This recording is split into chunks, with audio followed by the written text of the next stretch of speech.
Assalamualaikum warahmatullahi wabarakatuh. Selamat siang Pak Dedi dan teman-teman.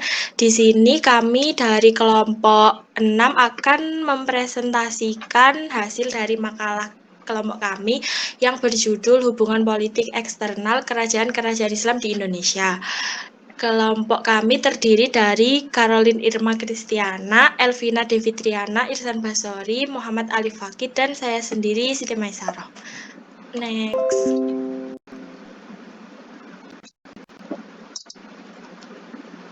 Jadi subbab dari makalah kami terdiri dari yang pertama hubungan politik Kerajaan Demak dengan Kerajaan Banjar, yang kedua hubungan politik Kerajaan Cirebon dengan Kerajaan Mataram Islam, yang ketiga hubungan diplomatik Kerajaan Aceh dengan Turki Utsmani, yang keempat hubungan politik Kerajaan Pajang dengan Kerajaan Mataram, dan yang terakhir hubungan diplomatik Kerajaan Banten dengan bangsa Eropa.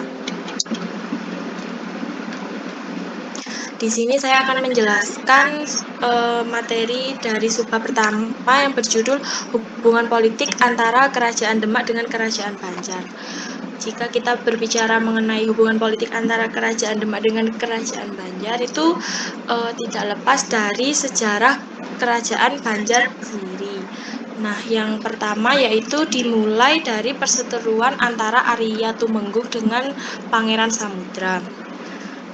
Perselisihan ini dimulai ketika Pangeran Samudra yang merupakan cucu dari Maharaja Sukarama dari Kerajaan Daha berdasarkan wasiat dari Maharaja Sukarama, beliau ini menyatakan apabila dirinya wafat, dia akan digantikan oleh Pangeran Samudra.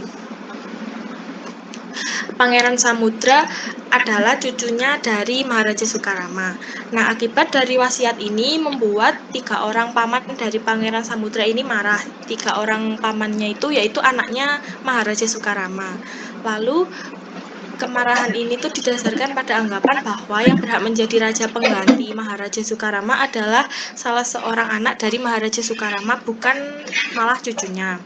Nah, setelah wafatnya Maharaja Sukarama ini, perselisihan ini tuh semakin memanas hingga puncaknya itu salah satu pamannya Pangeran Samudra yang bernama Arya Tumenggung merebut kekuasaan Kerajaan Daha dari tangan Pangeran Samudra.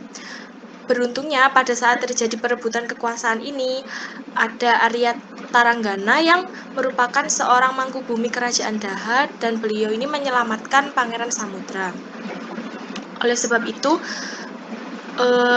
Pangeran Samudra ini lari dan dibantu oleh seorang pengawal yang setia. Akhirnya Pangeran Samudra ini melarikan diri dari Kerajaan Daha menuju ke hilir Sungai Barito.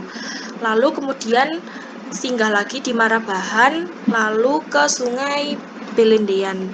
Kemudian beliau menetap di sana dan menjadi nelayan di sana. Nah, kan dari bekerja menjadi pelayan ini, beliau menjual hasilnya di Kuin. Pada waktu ini, Banjarmasin itu masih bernama Bandarmasin. Setelah beberapa kali Pangeran Samudra pulang pergi antara Belandean dan Kuin, beliau ini kemudian berkenalan dengan Patih Kuin, lalu menjalin persahabatan yang erat. Nah, dari persahabatan tersebut, kemudian Pangeran Samudra barulah menceritakan bahwa dirinya itu merupakan seorang raja. Nah, pasti berita ini cepat menyebar dan diketahui oleh masyarakat Kuin, sehingga atas persetujuan rakyat Kuin, Pangeran Samudra ini diangkat menjadi raja. Nah, Arya Tumenggung itu mendengar hal ini dan beliau itu menganggap kalau Pangeran Samudra itu sudah mati. Nah, mengetahui hal ini akhirnya itu Arya Tumenggung itu marah dan kemudian beliau menyatakan pertempuran. Nah, pertempuran ini tuh terjadi antara pasukan Arya Tumenggung dari Kerajaan Daha dengan pasukan Pangeran Samudra dan pasukannya dari Kuin. Pertempuran ini terjadi di wilayah Marabahan. Nah, akan tetapi saat pertempuran ini tuh pasukan Samudra kan kurang berpengalaman dalam pertempuran. Jadi lama-kelamaan pasukannya Pangeran Samudra itu merasa terpojok dan dipastikan mengalami kekalahan. Kemudian Pangeran Samudra dan pasukannya itu kembali lagi ke Baladean. Nah, saat di Baladean itu beliau masih diserang lagi oleh pasukannya Arya Tumenggung dan kemudian Pangeran Samudra beserta pasukannya ini kalah lagi lalu mundur ke Kuin Carucu. Nah, akibat dari kekalahan ini, Patih Kuin itu menyarankan agar Pangeran Samudra itu meminta bantuan kepada kerajaan Demak yang ada di Jawa. Nah, akhirnya diutuslah beberapa orang agar meminta bantuan kepada kerajaan Demak. Ternyata kerajaan Demak itu menyanggupi dan bersedia membantu Pangeran Samudra beserta pasukan Kuin.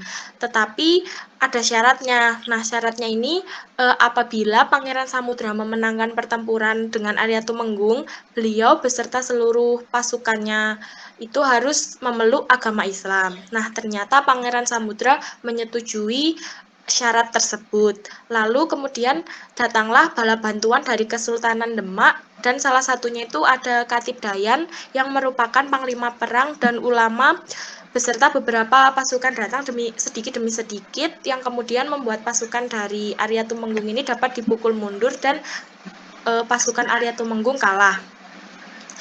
Akhirnya pertempuran ini dimenangkan oleh pasukan Pangeran Samudra. Sesuai dengan janji yang sudah disepakati dengan Kerajaan Demak, Pangeran Samudra beserta seluruh pasukannya termasuk rakyat Kuin akhirnya memeluk agama Islam. Setelah memeluk agama Islam, Pangeran Samudra itu berganti nama menjadi Sultan Aryansah. Lalu kemudian Kuin berganti nama menjadi Bandarmasin. Nah, sementara itu Arya Tumenggung ini beserta anaknya Arya Mangkubumi diasingkan ke daerah yang agak terpencil agar menghindari terjadinya peperangan baru. Nah, dari hal tersebut menunjukkan bahwa hubungan antara Kesultanan Banjar dengan Kesultanan Demak merupakan hubungan politik yang baik dan menguntungkan antara kedua belah pihak, yaitu Banjar dapat memenangkan pertempuran melawan Kerajaan Daha serta Kesultanan Demak dapat mengislamkan seluruh pasukan Pangeran Samudra. Hal ini akan berdampak baik bagi kedua kerajaan tersebut dan akan terus menjadi hubungan politik yang baik. Materi yang selanjutnya akan dijelaskan oleh teman saya. Baik, yang kedua ada hubungan politik Kerajaan Cirebon dengan Kerajaan Mataram Islam yang terbagi menjadi 3 bagian. Yang pertama politik perkawinan, yang kedua kebijakan Mataram terhadap Cirebon, dan yang ketiga pasang surut hubungan Cirebon. Politik perkawinan yang pertama, yang dijalankan oleh Mataram terhadap beberapa kekuatan politik di Jawa, salah satunya adalah Cirebon. Politik perkawinan ini dijalankan untuk mempunyai beberapa motif, salah satunya sebagai motif penguasaan dengan cara yang damai, tidak dengan tindakan militer. Motif lainnya adalah pengakuan serta penguasaan dengan politik ekonomi, serta legitimasi religius. Upaya Mataram untuk menguasai kawasan pesisir bagian barat diwujudkan dalam politik perkawinan dan pendidikan. Politik perkawinan diwujudkan dengan cara kekerabatan antara keluarga inti Mataram dengan keluarga Cirebon. Seringkali hubungan ini tidak imbang, karena Mataram menjadi negara protektorat Cirebon. Penguasa Mataram seringkali juga mencoba untuk mendidik para calon penguasa daerah dengan cara magang di istana selama ayahnya menjabat sebagai bupati di daerahnya, atau dengan kata lain menahan sang anak sebagai jaminan cermin kesetiaan pada penguasa Mataram. Dari politik perkawinan ini bisa disimpulkan menjadi hubungan kekerabatan. Hubungan politik dan diplomatik antara Cirebon dan Mataram sudah terjadi sejak zaman Panembahan Ratu Pertama dan Panembahan Senopati. Pada saat itu, Panembahan Senopati membantu Cirebon membangun tembok keratonnya. Panembahan Senopati mengirim ahli bangunan dan para pekerjanya ke Pakungwati atau Cirebon untuk bekerja. Pihak Mataram juga pimpinan Panembahan Senopati yang memandang wilayah Pangwati atau Cirebon adalah sebagai daerah perbatasan Mataram di bagian barat. Setelah jatuhnya Demak di tahun 1546 serta berdirinya Pajang untuk yang mengklaim diri sebagai pewaris Demak, maka setelah jatuhnya Pajang, Panembahan Senopati terburu-buru untuk mengklaim diri sebagai pewaris Demak dan Pajang, termasuk dengan seluruh daerah yang telah menjadi kekuasaan Demak di masa lalu. Dasar pemikiran Mataram tersebut tidak diketahui dengan pasti respon dari Panembahan Ratu Pertama, tetapi diketahui tidak ada konflik terbuka antara Cirebon atau Pakungwati dengan Mataram. Hubungan yang terjalin antara Cirebon dan Mataram berlangsung damai, bahkan cenderung mesra. Sejak pernikahan Sultan Agung dengan kakak dari Panembahan I, yaitu Ratu Ayusaki, sekitar awal tahun 1600-an, hubungan antara Cirebon dan Mataram makin erat. Hubungan kekerabatan juga terjalin ke Sumedang, di mana ibu Pangeran Rangga Gempol I adalah seorang anggota keluarga Mataram yang merupakan saudari dari Panembahan Senopati. Pada masa Sultan Ageng, putri dari Cirebon yang disebut Ratu Kulon sebenarnya lebih tinggi derajatnya daripada istri Sultan Agung yang lain, yaitu Ratu Wetan anak Bupati Batang. Menurut Degraf, bahwa Ratu Wetan dan Ratu Kulon adalah orang yang sama. Menurutnya, penyebutan putri dari daerah Batang adalah wilayah tanah lunggunya sebagai Ratu Mataram. Ratu ini melahirkan putra yang mewarisi tahta Mataram, yaitu Sunan Amangkurat I. Sementara menurut G. Mulyanto, istri dari Ratu Wetanlah yang melahirkan anak pewaris tahta Mataram. Pewaris tahta Mataram dari Ratu Kulon yaitu Pangeran Syah Waurat. Dianggap tidak layak karena dianggap sakit dan kurang akal. Relasi Cirebon dengan Mataram dengan ikatan kekerabatan juga terus dilakukan dengan pernikahan antara Panembahan Ratu II dengan putri dari Sunan Amangkurat I. Pernikahan tersebut membentuk suatu aliansi antara Cirebon dengan Mataram, bahkan menjadi puncak relasi. Anak dari pernikahan antara Panembahan Ratu II dengan putri Sunan Amangkurat I menjadi pewaris tahta Cirebon, yaitu Pangeran Martawijaya, yaitu Pangeran Martawijaya, Pangeran Kartawijaya, dan Pangeran Wangsakerta. Politik perkawinan dengan hubungan kekerabatan tidak menjamin langgengnya relasi politik antar keduanya, ada kala malah menyulitkan salah satu pihak. Karena di sisi lain Cirebon adalah sebuah kesultanan yang sejajar dengan Mataram, di sisi lain Mataram menganggap Cirebon sebagai vasal atau protektoratnya. Hubungan kekeluargaan antara Kesultanan Cirebon dan Banten juga menyulitkan Mataram. Alih-alih keluarga Cirebon membantu Mataram dalam perang melawan pemberontakan Trunojoyo saat Sunan Amangkurat I berkuasa, ikatan kekerabatan antara Cirebon dan Banten malah menjadi objek pengganggu dari hubungan politik Cirebon dan Mataram. Lalu yang kedua ada kebijakan Mataram terhadap Cirebon. Relasi yang terbentuk antara Cirebon dan Mataram dengan ikatan keluarga ikut mempengaruhi relasi tersebut. Dasar pemikirannya antara penguasa atas dengan penguasa bawah membuat perbedaan mencolok dalam relasi tersebut. Setidaknya selama terjadi relasi antara Cirebon dan Mataram, ada dua buah bentuk yang dapat dilihat dari relasi tersebut, yaitu penerapan struktur dan asosiasi sosial. Dalam penerapan struktur birokrasi Mataram berlapis-lapis hingga tingkat terbawah. Struktur teratas terdapat Raja Mataram dan keluarganya, lalu Patih atau Tumenggung sebagai panglima tentara. Di bawahnya struktur tersebut terdapat Adipati, lalu Wedana, yang terakhir adalah Demang. Lalu dalam asosiasi simbol adalah adanya ikatan simbolik yang terdapat dalam relasi antara Cirebon dan Mataram. Di antara asosiasi simbolis serta terjadinya relasi, yaitu ada tatanan, baik berupa bahasa, etika, maupun asosiasi simbolis berupa hasil karya kebendaan. Lalu yang terakhir ada pasang surut hubungan Cirebon dan Mataram. Cirebon sebagai mediator relasi politik di Pulau Jawa. Pengabdian Cirebon terhadap protektoratnya Mataram adalah mempersiapkan kebutuhan yang diperlukan Mataram, yang terutama adalah kebutuhan politik, dengan menjadi penengah atau mediator dalam konflik yang terjadi antara VOC, Banten, dan Mataram selama terjadinya relasi. Mediasi dengan VOC. Saat Mataram telah memulai politik ekspansi selama masa Sultan Agung, Cirebon bertindak sebagai mediator dalam relasinya dengan VOC. Pada saat utusan VOC pada tahun 1622 datang mendahului kedatangan Panembahan Ratu I dari Cirebon, Sultan Agung dengan wajah yang masam baru mau menerima utusan VOC di keratonnya setelah Panembahan Ratu I kemudian datang. Mataram memang memandang tinggi para penguasa Cirebon selama masa Sultan Agung, yaitu dari tahun 1613 sampai 1645. Ketika Giri dihancurkan Mataram pada tahun 1638, Cirebon telah benar-benar sangat tinggi derajatnya, terutama untuk mengangkat wibawa Mataram di bidang religius. Pada saat Mataram melakukan serangan pertama ke Batavia pada tahun 1628, timbul desas-desus bahwa Cirebon telah membocorkan kedatangan pasukan Mataram pada VOC. Dan pada saat serangan kedua di tahun 1629, VOC yang telah mengetahui rencana serangan kedua Mataram membakar lumbung-lumbung beras yang telah disiapkan Mataram di sepanjang jalan antara Tegal, Cirebon, dan Pamanukan. Semua serangan Mataram ke bagian barat menjadi gagal. Setelah mengetahui kegagalan dan dampak yang timbulkan sangat serius, yaitu pemberontakan dan pengendalian pemberontakan yang kejam dari Mataram, Cirebon lalu meminta VOC dengan surat rahasia agar kapal-kapal VOC yang lewat di perairan Cirebon agar menembaki kota Cirebon, tentunya dengan peluru kosong pada tahun 1630.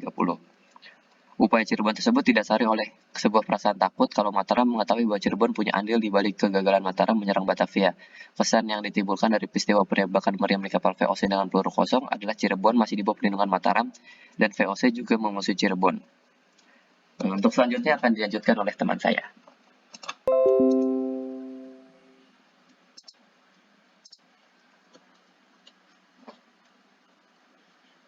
Materi selanjutnya adalah hubungan diplomatik Kerajaan Aceh dengan Turki Utsmani. Hubungan antara Kerajaan Aceh dengan Turki Utsmani diyakini telah resmi dimulai saat masa pemerintahan Sultan Salahuddin yang memerintah dari tahun 1530 sampai 1537.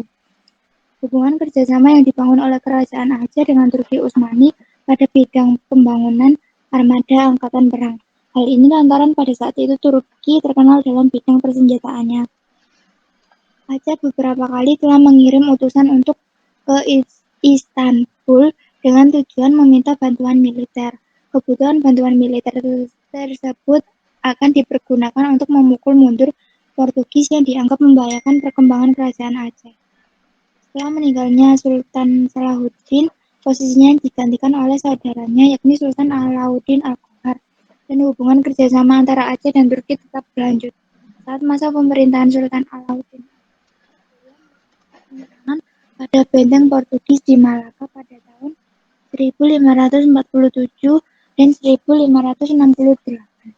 Dalam serangan ini kerajaan berhasil menang. Kemenangan itu tentu tidak terlepas dari bantuan Ottoman.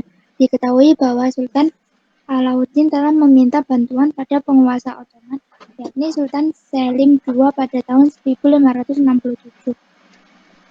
Dikirimlah orang-orang utusan Aceh untuk meminta bantuan pada Sultan Selim II dengan berbekal ada. Pada akhirnya Sultan Selim II mengirim 15 kapal yang digantungi atribut militer untuk membantu Aceh melakukan serangan ke Malaka. Slide selanjutnya akan dijelaskan oleh teman saya.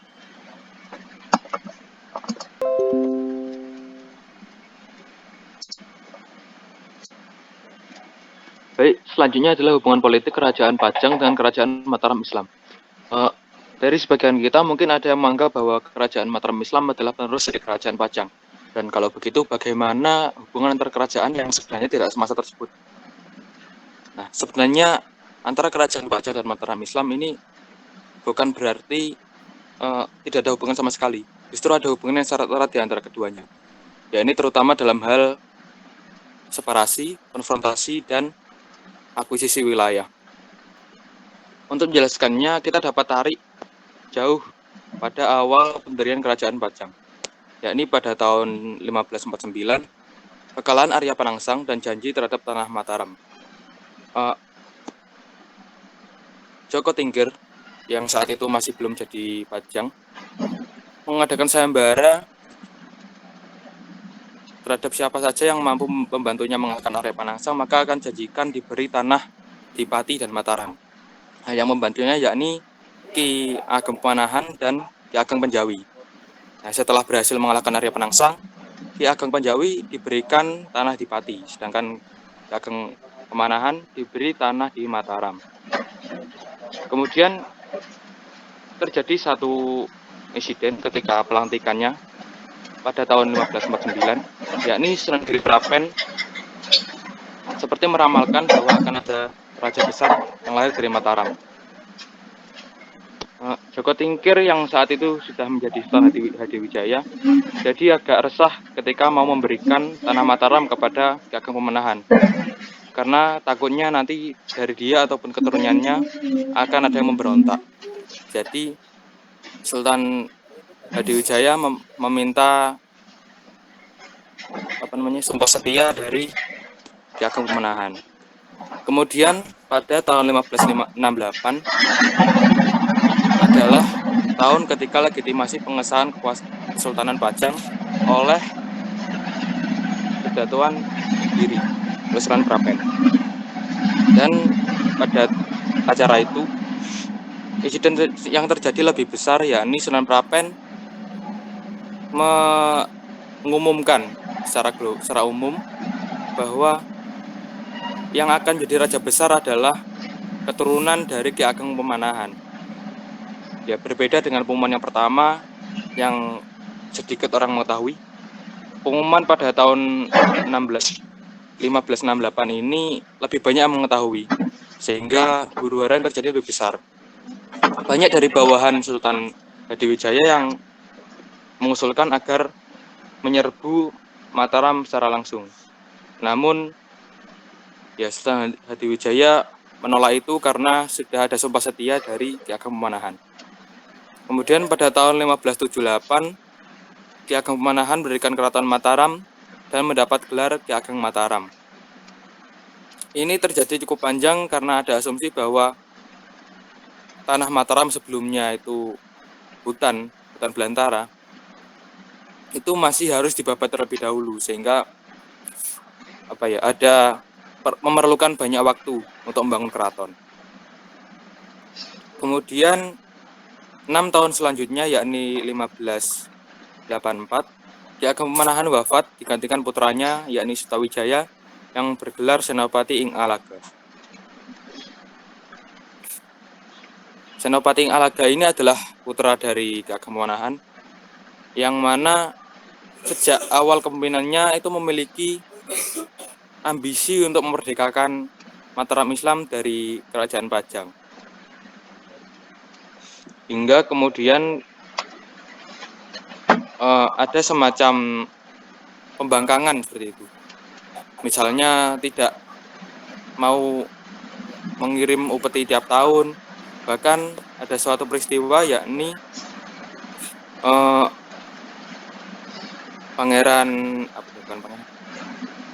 Senopati ing Alaga itu menghalang-halangi ada penghukuman satu Temenggung, yang mana itu membuat Sultan Hatiwijaya marah dan memutuskan untuk menyerang Mataram pada tahun 1587.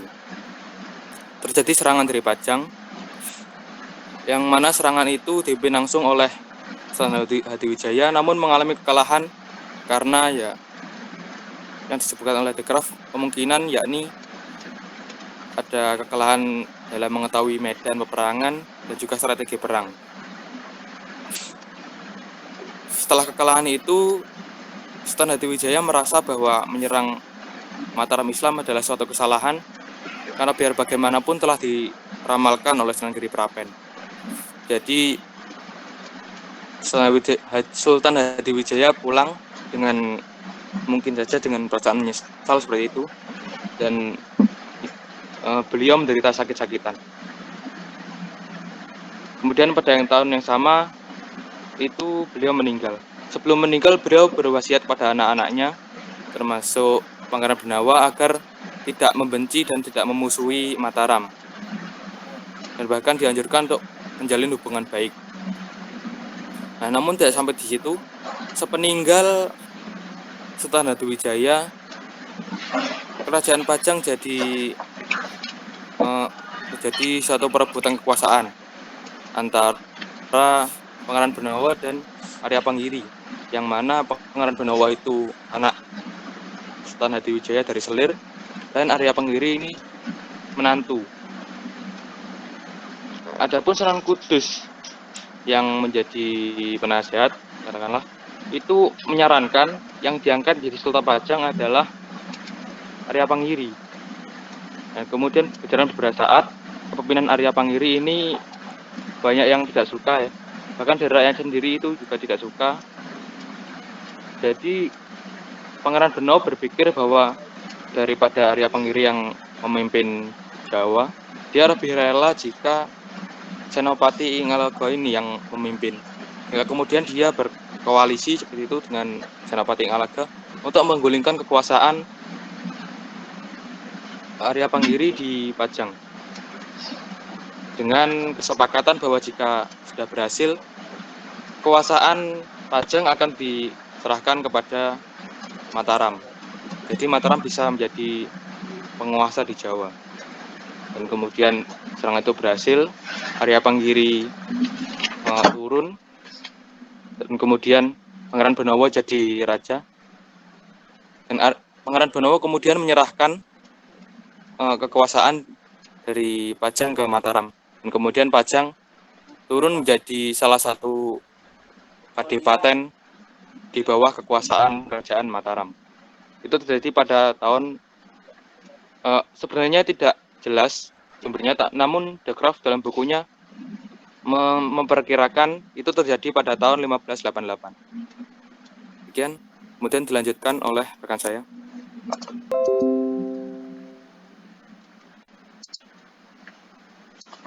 Oke, Baik, saya akan menjelaskan mengenai hubungan diplomatik Kerajaan Banten dengan bangsa Eropa, khususnya Inggris.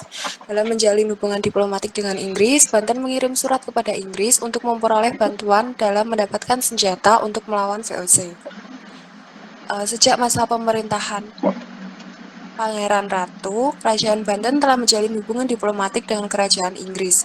Hal ini dibuktikan dengan adanya arsip berupa surat Pangeran Ratu kepada Raja Inggris, yakni Charles pertama, yang berisi pasukan Belanda di Jayakarta dikepung oleh tentara Mataram. Untuk itu, Raja Banten meminta kiriman berupa bil dan mesiu dengan balasan Raja Banten akan mengirimkan kasa dan rambutil kepada Inggris. Lalu kemudian hubungan ini berlanjut di masa pemerintahan Sultan Ageng. Sultan Ageng mengirim surat kepada Raja Inggris, yakni Charles II, yang berisi permintaan perizinan dalam membeli meriam dan senapan dari Inggris. Di tahun yang sama, yang kemungkinan pada tahun 1635, Sultan Ageng mengirim surat yang berisi agar Inggris bersedia menjual meriam, senapan, dan istinger untuk Banten, yang nantinya Banten akan mengirimkan lada hitam dan jahe ke Inggris. Lalu pada tahun 1681, di masa pemerintahan Sultan Ageng, beliau mengirimkan utusan diplomatik ke Inggris yang dipimpin oleh Tumenggung Naya Wipraya dan Jaya Sedana dengan membawa rombongan sekitar 31 orang. Mereka tiba pada 27 April 1682, yang artinya memerlukan waktu 5 bulan dari Banten ke London jika tidak ada hambatan dalam perjalanan tersebut, dan keduanya diabadikan dalam bentuk lukisan. Baik, sekian presentasi dari kelompok kami, kurang lebihnya mohon maaf. Wassalamualaikum warahmatullahi wabarakatuh.